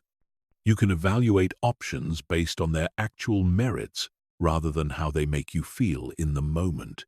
The biggest mistake people make is believing they need to feel good about a decision in order to make it. This emotional requirement keeps them trapped in their comfort zones, avoiding necessary changes because those changes feel uncomfortable or scary. But the best decisions often feel challenging initially because they require you to grow beyond your current limitations. Emotional detachment allows you to choose growth over comfort, long-term benefit over short-term ease. When facing important decisions under pressure, your first step is to recognize when emotions are clouding your judgment. Notice when you feel desperate for a particular outcome, when you're afraid of a specific consequence, or when you're trying to prove something to yourself or others. These emotional charges are signals that you need to step back and create space before choosing. Take time to separate the facts of the situation from your emotional interpretations of those facts. What actually happened versus what you think it means. What are the objective options available versus how you feel about those options? What information do you have versus what assumptions you're making? This separation helps you see the situation more clearly and identify decision criteria based on reality rather than reactivity. Consider the long-term consequences of each option, not just the immediate emotional payoff. The choice that feels best right now might create problems later, while the choice that feels difficult might lead to better outcomes. Ask yourself how you'll feel about each option in 1 year, 5 years, or 10 years. This temporal perspective helps you make decisions based on your actual values and goals, rather than temporary emotional states. Remove social pressure from your decision-making process by asking what you would choose if no one else would ever know about your decision. What would you do if you didn't have to explain your choice to family, friends, or colleagues? What option would you select if you weren't trying to maintain a particular image or meet others' expectations? This exercise reveals your authentic preferences beneath social conditioning. Practice worst-case scenario thinking to reduce fear-based decision-making. For each option you're considering, imagine the worst possible outcome and ask yourself if you could handle it. Often, you'll discover that even the worst-case scenarios are manageable, which reduces the emotional intensity surrounding the decision. When you're not paralyzed by fear of the worst outcome, you can evaluate options more rationally. Also consider best-case scenario thinking to ensure you're not being overly conservative. What could happen if everything goes better than expected? Are you limiting your potential by choosing safe options that offer little upside? Sometimes fear disguises itself as practical thinking, keeping you from pursuing opportunities that could significantly improve your life. Use decision criteria that align with your values rather than your emotions. Before evaluating specific options, clarify what factors are most important to you: financial security, creative fulfillment, family time, personal growth, social impact, or other priorities. Then evaluate each option against these criteria rather than against how they make you feel. This systematic approach removes much of the emotional confusion from complex decisions. When possible, make important decisions when you're in a calm, centered state, rather than when you're stressed, excited, or reactive. Sleep on major choices when time allows. Discuss options with trusted advisors who can provide perspective without agenda. Take breaks from thinking about the decision to let your unconscious mind process the information. These practices help you access your wisdom rather than your reactivity. Practice making small decisions from a detached perspective to build your skill for larger choices. When choosing what to eat, what to wear, or how to spend your free time, notice when emotions or social pressure influence your choices, and practice stepping back to consider what actually serves you best. This daily practice strengthens your ability to detach from emotional reactions when making bigger decisions. Learn to distinguish between intuition and emotional reaction. Intuition often feels quiet, clear, and aligned with your deeper knowing. Emotional reactions feel urgent, desperate, or driven by trying to avoid or obtain something. Intuition points toward growth and authenticity. Emotional reactions point toward comfort and validation. Developing this discernment helps you use your inner guidance without being hijacked by reactive patterns. Accept that no decision is perfect, and that some uncertainty is always involved. Perfectionism in decision-making is actually a form of emotional attachment that keeps you stuck in analysis paralysis. Sometimes the best choice is simply to choose something and remain flexible enough to adapt as new information becomes available. Detachment allows you to make decisions with the information you have while remaining open to course corrections. Remember that you can usually recover from a poor decision, but you can't recover time lost to indecision. Most choices are reversible or adjustable if they don't work out as planned. But the opportunity cost of not deciding, of remaining stuck in limbo while trying to guarantee the perfect outcome, often exceeds the cost of making an imperfect choice and adapting as needed. The goal is not to become an emotionless decision-making machine, but to ensure that your emotions inform your choices rather than control them. Your feelings provide valuable information about your needs, values, and preferences, but they shouldn't be the primary driver of important decisions, especially when you're under pressure or facing significant life changes. When you master detached decision-making, you gain tremendous confidence in your ability to navigate life's challenges. You stop avoiding difficult choices because you trust your ability to handle whatever consequences arise. You stop overthinking every option because you know you can adapt and adjust as circumstances change. You become the kind of person who moves forward decisively while remaining flexible and responsive to new information. Chapter 12. Maintaining warmth while staying detached. The greatest fear people have about emotional detachment is that they'll become cold, distant, or disconnected from others.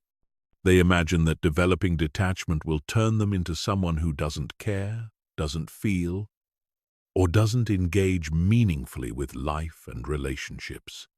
This fear keeps many people trapped in emotional reactivity because they believe the only alternative to being overwhelmed by emotions is to shut down completely.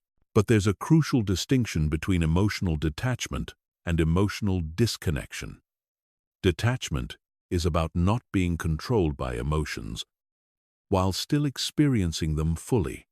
Disconnection is about shutting down emotionally to avoid feeling anything at all.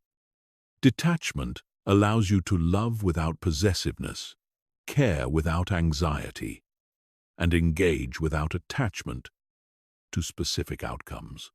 Disconnection creates isolation, numbness, and an inability to form meaningful relationships. True emotional detachment actually increases your capacity for genuine warmth and connection because it removes the barriers that prevent authentic intimacy. When you're not desperately seeking validation, approval, or emotional regulation from others, you can show up more fully in relationships. When you're not trying to control other people's responses to maintain your own emotional stability, you can love them more freely. When you're not taking everything personally, you can be more present with their actual experience, rather than being consumed by your reactions to their experience. The key to maintaining warmth while staying detached is understanding that love and attachment are not the same thing. Love is a state of appreciation, care, and connection that flows freely without conditions. Attachment is a form of emotional dependency that seeks to control or possess the object of your affection. Love wants the best for the other person, even if it doesn't serve your immediate interests. Attachment wants the other person to behave in ways that make you feel secure, valued, or comfortable. You can love someone deeply while being detached from whether they love you back. You can care about someone's well-being while being detached from their choices. You can enjoy someone's company while being detached from whether they always want to spend time with you.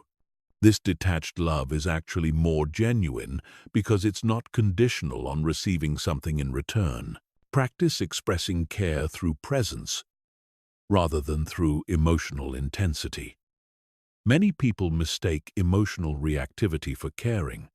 They think that worrying about someone proves love, that getting upset about their problems shows concern, or that trying to fix their issues demonstrates care.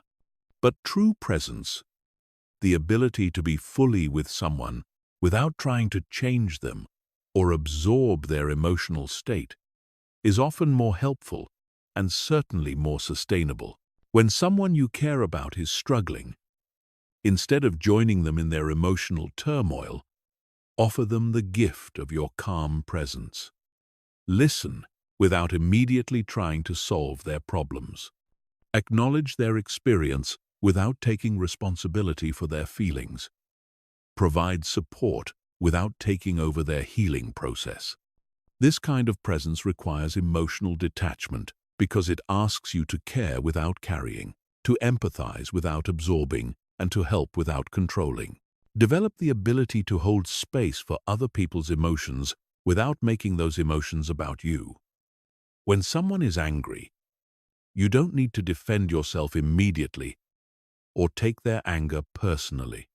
When someone is sad, you don't need to cheer them up or absorb their sadness. When someone is excited, you don't need to match their energy level to prove you care. You can simply acknowledge their emotional experience and respond appropriately without losing your own center. This emotional independence actually makes you more attractive in relationships because people can sense that you're with them by choice rather than neediness. They don't have to manage your emotions in order to maintain the relationship. They don't have to be someone they're not to keep you happy. They can be authentic around you because they know you won't fall apart if they're having a difficult day, or won't leave if they don't constantly validate you. Express appreciation and affection without expecting specific responses. Tell people you love them because you want to express that truth, not because you need to hear it back. Compliment others because you genuinely appreciate something about them, not because you want compliments in return. Offer help because you want to contribute, not because you need to feel needed. This unconditional expression of care is possible when you're detached from outcomes and secure in your own emotional state. Set boundaries with love rather than anger or resentment. When you need to say no to someone, decline a request, or address problematic behavior, you can do so from a place of caring rather than reactivity. Boundaries set with detachment are firm but kind, clear but not cruel. They protect your well-being without punishing the other person for having needs or desires that you can't meet. Remember that maintaining your emotional equilibrium is actually a service to others.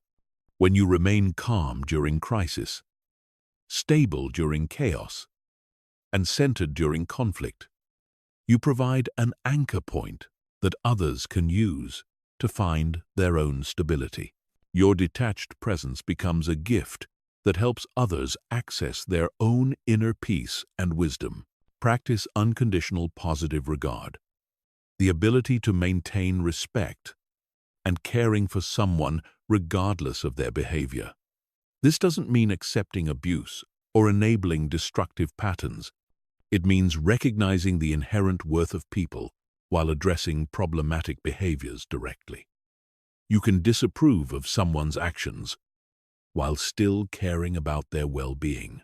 You can set firm boundaries while maintaining compassion for their struggles. Cultivate curiosity rather than judgment. When people behave in ways that trigger you, instead of immediately labeling their behavior as wrong or making it about yourself, get curious about what might be driving their actions. What needs are they trying to meet? What fears might be motivating them? What pain might be underneath their difficult behavior? This curious stance allows you to respond with wisdom and compassion rather than reactivity and defensiveness. The goal is to become someone who can remain warm, caring, and engaged while maintaining your emotional autonomy. You can love freely because you don't need love desperately. You can give generously because you're not keeping score. You can be vulnerable because you're not dependent on others for your sense of worth. You can invest in relationships because you enjoy them, not because you need them to feel complete. This balance between warmth and detachment makes you a more trustworthy friend, partner, colleague, and family member.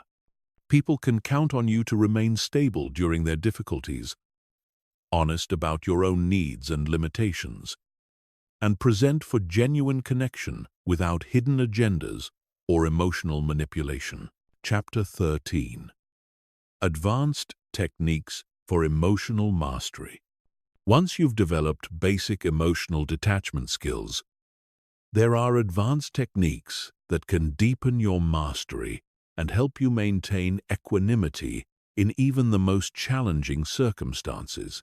These practices require consistent application and often involve working with subtle aspects of your psychology that aren't immediately obvious. But mastering them can provide you with unshakable inner stability and the ability to remain centered regardless of what life presents. The first advanced technique is learning to work with emotional energy rather than emotional content. Most people get caught up in the stories their emotions tell them. They analyze why they're angry, what their anxiety means, or how to interpret their sadness. But emotions are fundamentally energetic phenomena that can be worked with directly without getting involved in their narrative content. When you feel a strong emotion arising, instead of immediately trying to understand it or justify it, focus on its energetic qualities. Where do you feel it in your body? What does the sensation feel like? Heat, cold, pressure, tingling, tightness. How big is it? Is it moving or static? Is it dense or light? By relating to emotions as energy rather than stories, you can often allow them to move through your system more quickly without getting stuck in the mental drama they create. Another powerful technique is learning to breathe with your emotions rather than against them. Most people unconsciously hold their breath or breathe shallowly when experiencing difficult emotions, which actually intensifies the emotional experience and makes it last longer. Instead, practice breathing deeply and smoothly when emotions arise, sending your breath directly into the areas where you feel emotional energy. This conscious breathing doesn't try to eliminate the emotion or force it to change. It simply provides space for the emotion to exist without resistance. Often, when you stop fighting your emotional experience and start breathing with it, emotions naturally begin to shift and flow rather than staying stuck in your system. Develop the ability to zoom out from your immediate emotional experience and view it from different perspectives. When you're caught in emotional reactivity, practice shifting to what could be called the observer of the observer. First, notice that you're having an emotional experience. Then notice that you're aware of having this emotional experience. Then notice that you're aware of being aware. This progressive stepping back can create profound distance from even intense emotional states. You can also practice temporal zooming by imagining yourself 5 years in the future, looking back at your current emotional experience.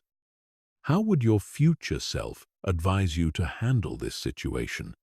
What would seem important from that perspective? What would seem trivial?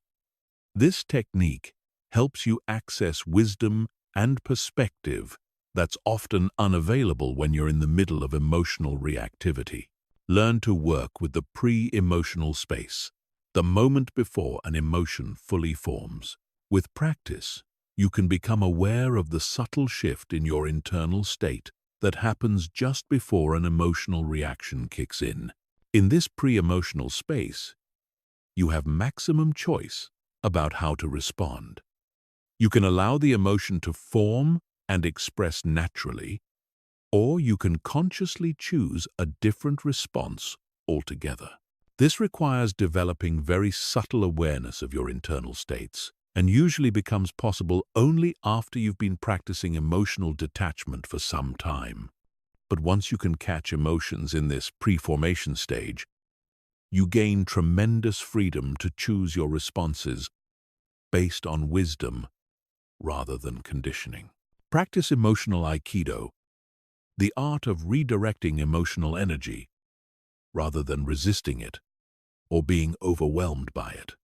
When someone directs anger, criticism, or negativity toward you, instead of defending against it or absorbing it, practice letting it flow past you while maintaining your center.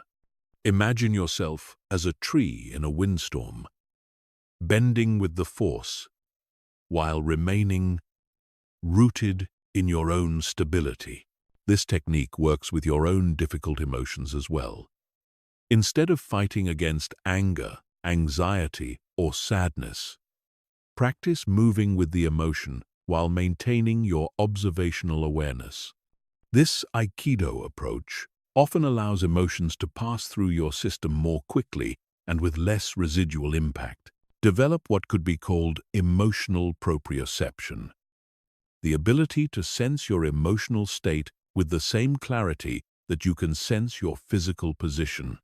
Just as you know where your arm is without looking at it, you can learn to know your emotional state without having to analyze it. This subtle awareness allows you to make micro-adjustments to your emotional equilibrium throughout the day, preventing small disturbances from becoming major reactions. Learn to use your emotional reactions as information about your unconscious beliefs and conditioning. Every emotional trigger reveals something about your inner landscape that you may not be consciously aware of. Instead of just trying to manage or eliminate emotional reactions, use them as data about areas where you might still be unconsciously seeking validation, approval, or control. Ask yourself, what belief would need to be true for this emotion to make sense? If you're feeling anxious about a presentation, what belief about evaluation, performance, or your worth would create that anxiety? If you're feeling angry about someone's behavior, what expectation or rule about how people should act is being violated? This investigation can reveal hidden attachments and beliefs that you can then work with directly. Practice emotional fasting by deliberately exposing yourself to minor triggers while maintaining detachment. Just as physical fasting can increase your appreciation for food and your awareness of hunger patterns, emotional fasting can increase your resilience and your understanding of your emotional patterns. Start with small challenges and gradually work with more significant triggers as your capacity develops. Master the art of emotional timing by learning when to engage with emotions and when to detach from them.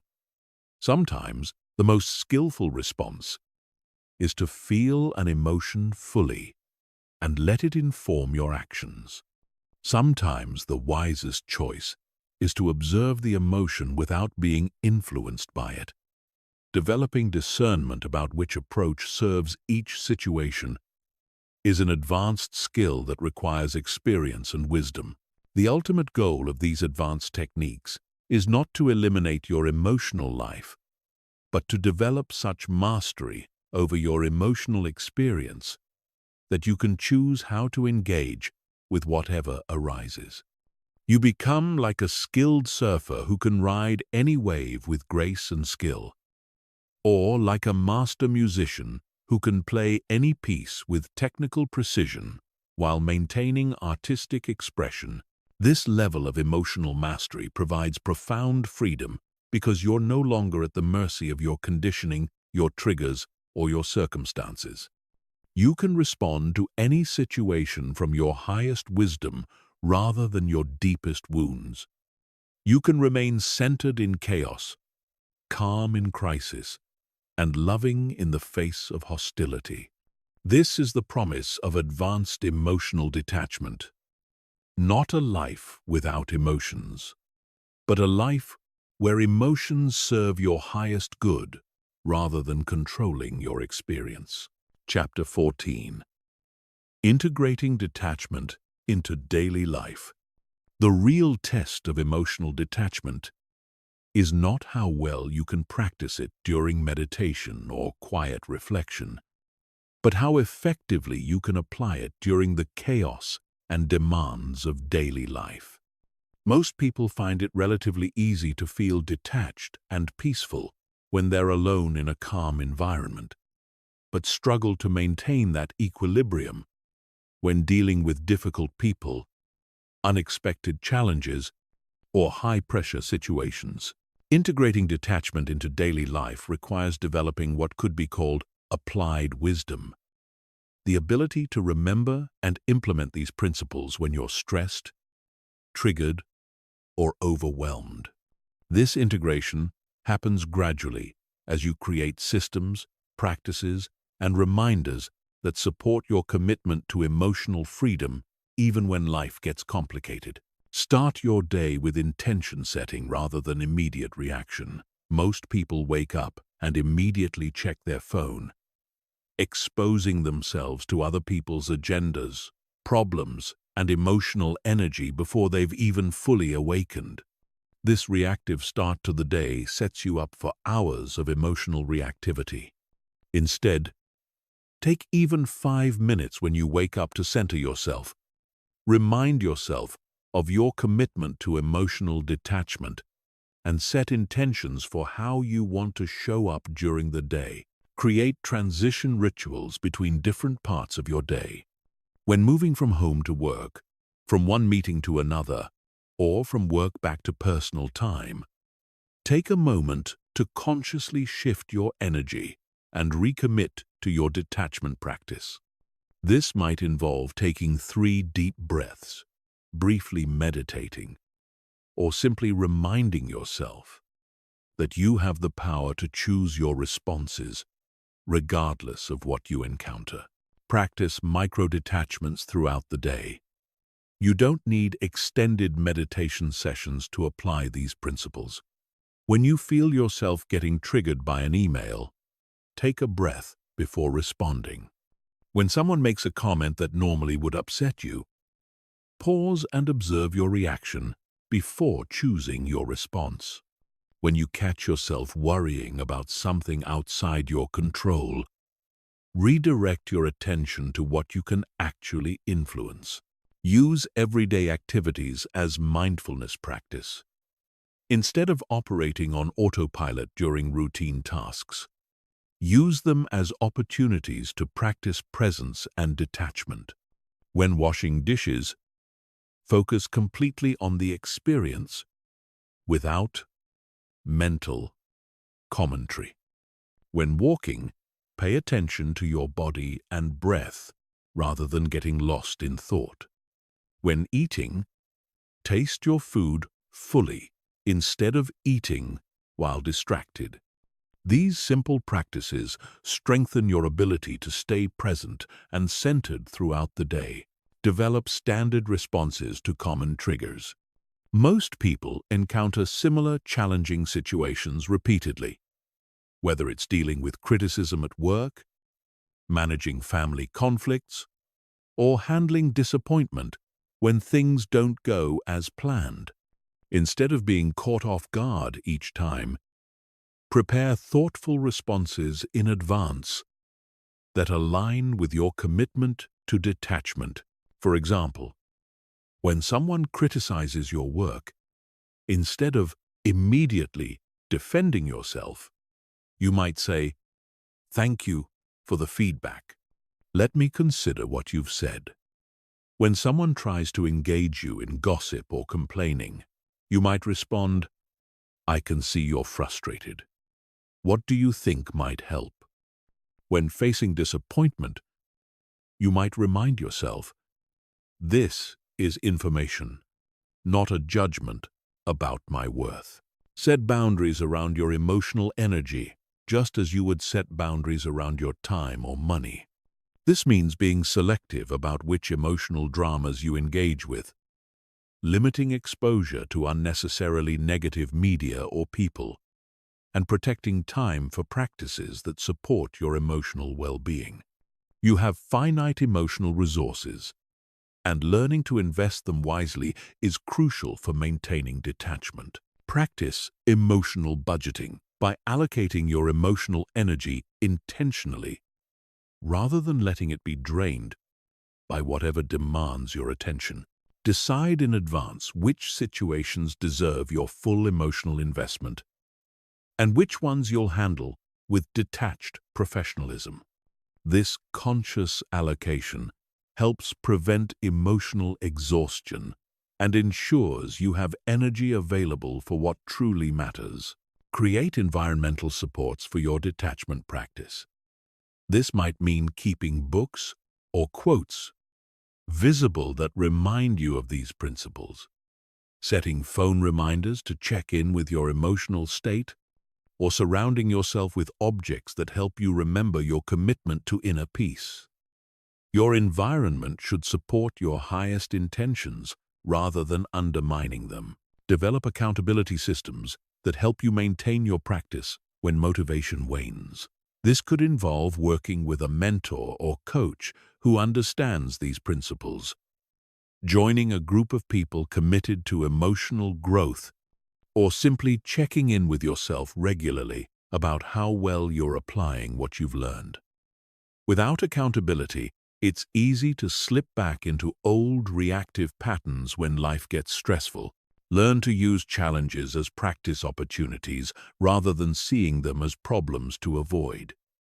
Every difficult situation is a chance to apply your detachment skills in real-world conditions. Instead of dreading conflicts, criticism, or setbacks, start viewing them as training exercises that help you build emotional resilience and mastery. Practice stealth detachment by applying these principles without announcing them to others. You don't need to explain to everyone that you're practicing emotional detachment. Simply embody the principles quietly and let your increased calm, clarity, and wisdom speak for themselves. This prevents you from getting caught up in defending or explaining your approach and allows you to focus on consistent application. Remember that integration is a gradual process that requires patience with yourself. You won't immediately apply these principles perfectly in every situation. There will be times when you react automatically, get caught up in emotional drama, or forget everything you've learned. This is normal and expected. The goal is not perfection, but consistent improvement over time. Track your progress by noticing how you handle similar situations differently over time.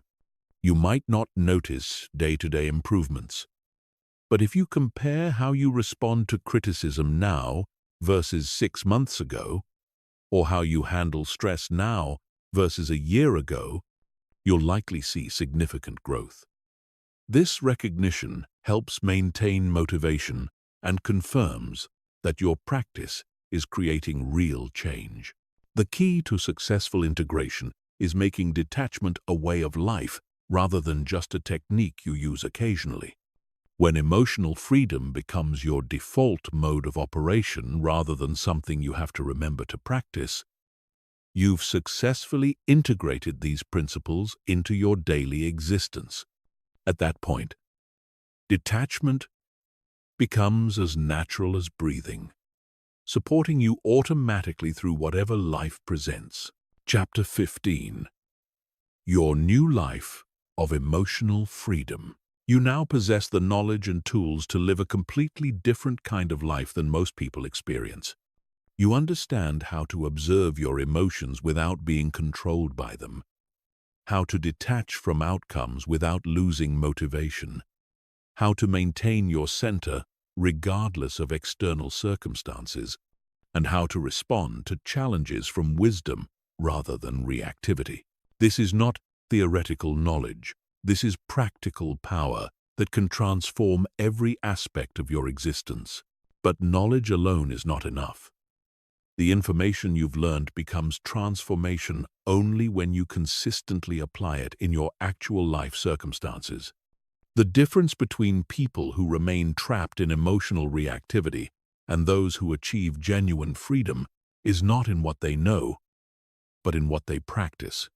Your new life begins the moment you commit to implementing these principles regardless of how you feel about doing so.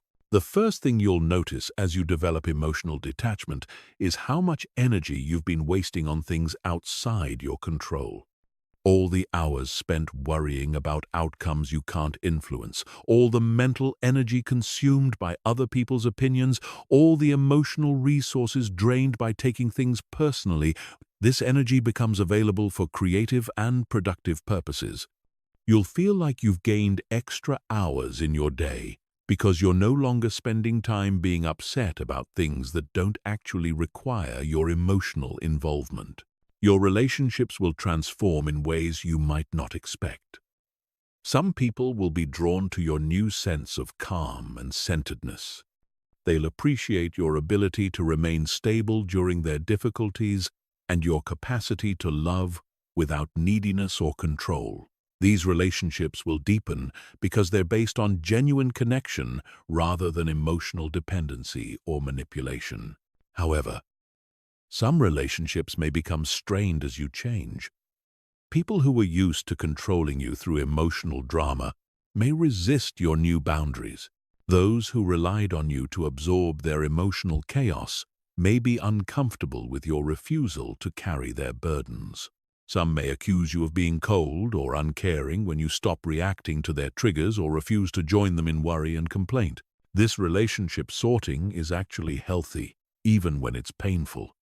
As you develop emotional detachment, you naturally attract and maintain relationships with people who appreciate authenticity, growth, and emotional maturity. You release relationships that were based on drama, codependence, or mutual reactivity. The connections you keep become more genuine and satisfying because they're built on respect and appreciation rather than need and manipulation. Your decision-making will become dramatically more effective because you'll choose based on logic, values, and long-term benefit rather than temporary emotional reactions. You'll take calculated risks that move you toward your goals instead of avoiding opportunities because they feel scary. You'll end situations that don't serve you instead of staying trapped because change feels uncomfortable. You'll pursue what you actually want instead of what you think will make others approve of you. This improved decision-making accelerates your success in every area because you're no longer sabotaging yourself through emotional reactivity. You stop making career choices based on what will impress people rather than what aligns with your strengths and interests. You stop choosing romantic partners based on desperation or fantasy rather than compatibility and shared values. You stop making financial decisions based on fear or greed rather than sound planning and appropriate risk assessment. Your health will likely improve as you eliminate the chronic stress that comes from emotional reactivity. When you're not constantly activating your fight-or-flight response over non-threatening situations, your nervous system can relax into its natural balanced state. You'll sleep better because you're not replaying conversations or worrying about tomorrow's challenges. You'll have more physical energy because you're not exhausting yourself with emotional drama. You'll discover that you can maintain your values and principles even when they're unpopular or challenged. Because your emotional well-being doesn't depend on others' approval, you can do what you believe is right, regardless of criticism or social pressure. This integrity becomes a source of deep self-respect and attracts people who share your commitment to authenticity and truth. Your work performance will improve as you become less affected by workplace politics, criticism, and pressure. You'll make better professional decisions because you're not trying to prove anything or defend against perceived threats. You'll communicate more effectively because you're responding from clarity rather than defensiveness. You'll handle criticism and feedback constructively because your self-worth isn't threatened by suggestions for improvement. You'll find that you can be genuinely helpful to others in ways that weren't possible when you were emotionally reactive. People will seek your counsel because they sense your stability and wisdom. You'll be able to offer support without getting pulled into drama, provide perspective without being preachy, and maintain compassion without enabling destructive behavior. Perhaps, most importantly, you'll discover an inner peace and contentment that doesn't depend on external circumstances. You'll stop waiting for life to be perfect before you allow yourself to be happy. You'll appreciate what you have while working toward what you want. You'll find joy in simple experiences because you're not constantly focused on what's missing or wrong. This inner peace is not passive resignation or emotional numbness. It's an active state of engagement that comes from knowing you can handle whatever life presents. You'll feel more alive, not less, because you're no longer dulled by constant emotional reactivity. You'll be more present in each moment because you're not lost in mental stories about the past or future. The transformation you experience will inspire others, even if you never speak directly about these principles. Your example of calm, strength, and centered wisdom will give others permission to develop their own emotional freedom. You'll become living proof that it's possible to care deeply while remaining detached, to love fully while maintaining independence, and to engage completely while staying centered. This is not the end of your journey, but the beginning of a new way of living that will continue to deepen and expand throughout your life. The skills you've learned will become more natural with practice, and you'll discover even subtler applications as you encounter new challenges and opportunities. Every situation becomes a chance to practice emotional mastery, and every relationship becomes an opportunity to embody the wisdom you've developed. Your new life of emotional freedom is not a destination you arrive at, but a way of being you choose moment by moment. Each time you observe your emotions without being controlled by them, each time you respond from wisdom rather than reactivity, each time you maintain your center during chaos, you're creating this new life. The power has always been yours. Now you know how to use it. The world needs people who embody this emotional mastery. In a society increasingly driven by reactivity, drama, and emotional manipulation, your example of centered wisdom becomes a gift to everyone you encounter. You become a source of stability in chaos, clarity in confusion, and peace in conflict. This is not just personal transformation. This is a contribution to the collective healing our world desperately needs. Your journey of emotional detachment without becoming cold is complete when you realize it never ends. It's a continuous practice of choosing freedom over reactivity, wisdom over emotion, and love over attachment. Every day offers new opportunities to deepen this mastery, and every relationship provides new chances to practice these principles. The life of emotional freedom you've learned to create is yours to live fully, starting right now.